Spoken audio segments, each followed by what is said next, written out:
Governor സർക്കാർ തർക്കം അടുത്ത തലത്തിലേക്ക് നീങ്ങുകയാണ്. പോരിനുറച്ച് ഗവർണറും സർക്കാരും നിയമവഴിയിൽ നീങ്ങുന്നതോടെ ഇരുകൂട്ടരും തമ്മിലെ തർക്കം തുടരുകയാണ്. സെർച്ച് കമ്മിറ്റി രൂപീകരണത്തിനെതിരെ സർക്കാർ വീണ്ടും കോടതിയിലേക്ക് നീങ്ങുന്നു. അതേസമയം 5 സർവകലാശാലകളിൽ കൂടി VC നിയമിക്കാനുള്ള സെർച്ച് കമ്മിറ്റിക്ക് ഉടൻ ഗവർണർ രൂപം നൽകും. സർവകലാശാലകളിലെ വൈസ് ചാൻസലർ നിർണയവുമായി മുന്നോട്ടു പോകുമെന്ന് വ്യക്തമാക്കി ഗവർണർ ആരിഫ് മുഹമ്മദ് ഖാൻ കൂടി രംഗത്ത് വന്നതോടെയാണ് വീണ്ടും തർക്കം രൂക്ഷമാകുന്നത്. VC നിർണയത്തിന് സ്വന്തം നിലയിൽ സെർച്ച് കമ്മിറ്റി രൂപീകരിച്ചതോടെ ഗവർണറും സർക്കാരും തമ്മിൽ വീണ്ടും തുറന്ന പോരിലേക്കാണ് നീങ്ങിയത്. സർവകലാശാല പ്രതിനിധികളില്ലാതെയാണ് ഗവർണർ സെർച്ച് കമ്മിറ്റി രൂപീകരിച്ചത്. സർക്കാരിനോട് ആവർത്തിച്ച് ആവശ്യപ്പെട്ടിട്ടും സർവകലാശാല പ്രതിനിധികളെ നൽകിയില്ലെന്നും അതിനാൽ മറ്റ് നടപടികളുമായി മുന്നോട്ടു പോകുകയായിരുന്നുവെന്നും ജോലി ചെയ്യുന്നതിൽ നിന്ന് തടയാനാകില്ലെന്നും ഗവർണർ കഴിഞ്ഞ ദിവസം വ്യക്തമാക്കിയിരുന്നു. സിൻഡിക്കേറ്റുകൾക്ക് കോടതിയിൽ പോകാനുള്ള അവകാശമുണ്ടെന്നും ചാൻസലർക്ക് സെർച്ച് കമ്മിറ്റിയുമായി മുന്നോട്ടു പോകാൻ അവകാശമുണ്ടെന്നും ഗവർണർ ആവർത്തിച്ചു.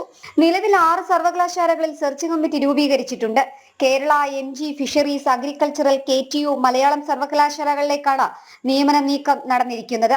ഗവർണർ രൂപീകരിച്ച കമ്മിറ്റികളിൽ UGCയുടെയും ചാൻസലറുടെയും നോമിനികൾ ഉണ്ട്.